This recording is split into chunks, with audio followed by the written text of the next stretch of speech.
Le financement de la centrale électrique de 120 MW à Malicounda au Sénégal a été bouclé pour un coût global de 154 millions d'euros par Africa 50, la plateforme panafricaine d'investissement dédiée aux infrastructures et ses partenaires. Cette centrale est destinée à produire au moins 956 GWh par an.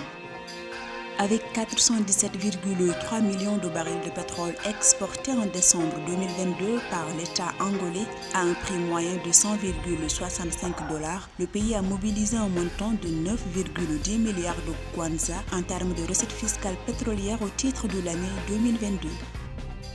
L'Office chérifien des phosphates OCP et les fabricants d'engrais indiens ont signé des mémorandums d'entente rendus publics le 21 janvier 2023. Ces accords permettront au groupe marocain OCP de fournir 1,7 million de tonnes métriques d'engrais phosphatés à l'Inde en 2023.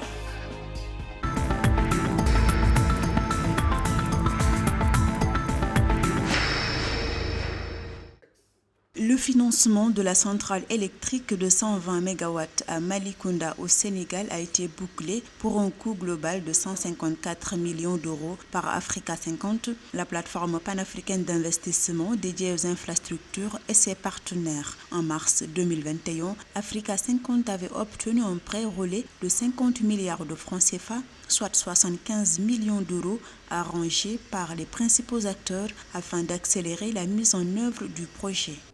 Pour le Sénégal, l'enjeu est extrêmement important. Vous savez que 2023 va commencer l'exploitation du gaz et du pétrole. Et justement, il faudrait que les populations sénégalaises ressentent ce changement de statut à travers une baisse conséquente du prix de l'énergie. Et le Sénégal doit aussi le plus rapidement possible mettre en place toutes les infrastructures pour justement traiter cette énergie fossile, car vous savez qu'à partir de 2035, les États européens vont commencer à rechigner à financer des infrastructures qui justement ne mettront pas en avant les énergies renouvelables. Cette centrale à cycle combiné va produire à terme plus de 956 GWh d'électricité par an, soit une hausse de production d'électricité de l'ordre de 8% au Sénégal. À noter que le taux d'électrification du pays, évalué à 78,6%, est l'un des plus élevés du continent selon la Banque mondiale.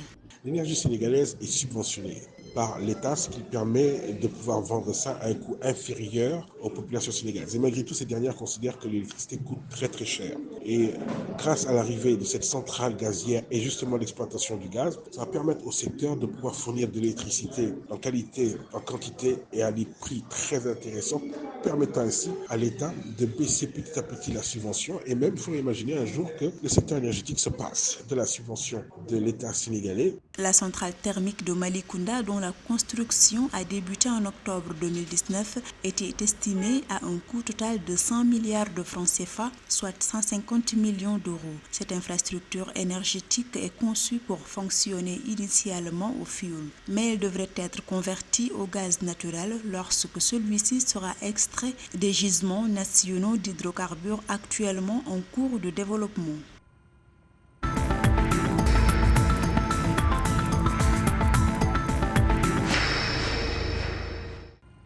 L'Angola a engrangé un montant de 9,10 milliards de kwanza en termes de recettes fiscales pétrolières au titre de l'année 2022. Elles ont ainsi augmenté de 3,5 milliards par rapport à 2021. À noter que le budget général 2022 de l'État angolais tablait sur des recettes fiscales pétrolières de 6,12 milliards de kwanza. Les données de la Direction spéciale des impôts indiquent que l'Angola a exporté 417,3 millions de barils de pétrole en décembre 2022 à un prix moyen de 100,65 $.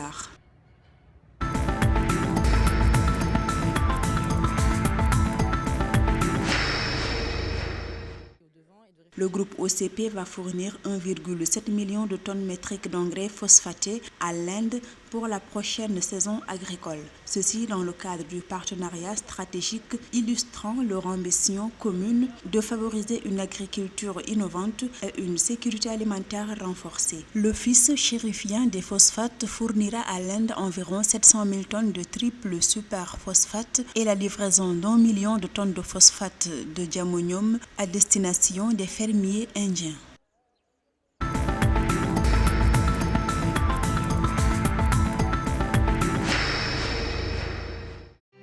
Les banques de l'Union monétaire ouest-africaine UMOA ont constitué un excédent de réserve obligatoire d'un montant de 1826,8 milliards de francs CFA au cours de la période allant du 16 octobre au 15 novembre 2022 selon les données de la Banque centrale des États de l'Afrique de l'Ouest. Ainsi, le volume de leurs réserves obligatoires est estimé à 1073 milliards sur la même période, dont 810 milliards de francs CFA par les banques participant aux opérations de refinancement de la Banque centrale et 263 milliards de francs CFA par les autres banques. À noter que les réserves obligatoires sont des dépôts non rémunérés que chaque banque doit effectuer sur son compte à la Banque centrale dont elle dépend.